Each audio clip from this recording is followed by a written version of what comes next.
সন্দেশখালীর ধামাখালী থেকে আসল ও নকল টাকা মিলিয়ে উদ্ধার প্রায় 10 কোটি টাকা। সন্দেশখালী থানার ধামাখালী ফেরিঘাটের কাছে একটি হোটেলের ঘরের মধ্যে ডিমের কার্টুন থেকে উদ্ধার হয় এই বিপুল পরিমাণ টাকা। 500 টাকার নোটে এই টাকার অধিকাংশই ছিল নকল, অল্প কিছু ছিল আসল।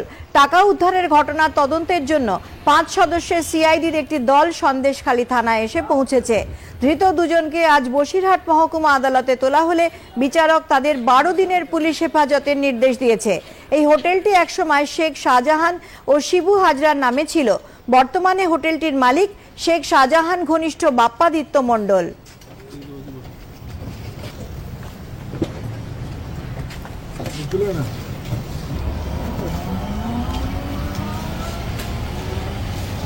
যেটা শোনা গেল তার নাম জাল নোট পেয়েছে, সেটা আমরা জানি না। দুজন গেস্ট এসেছিলেন, তারা রুম নিয়েছিলেন, তাদের ডকুমেন্টস সহ দিয়ে তারা নিয়ে রুম নিয়েছিলেন, ডকুমেন্টস শো করে তা আমরা রুম দিয়েছিলাম। তারপরে পুলিশ এসে নিজেই ইনভেস্টিগেশন করে ওদেরকে নিয়ে গেছে। একটা সুটকেস নিয়েছিল একটা গেস্ট, আমরা তো ব্যাগ খুলে চেক করতে পারি না। এখন ব্যাগের মধ্যে ওরা যেহেতু পেয়েছে, আমরা তো ওটা জানি না। আমরা যেহেতু ডকুমেন্টস আমাদের যেটা রুলস আছে, রুলসে করে আমরা রুমটা দিয়েছি।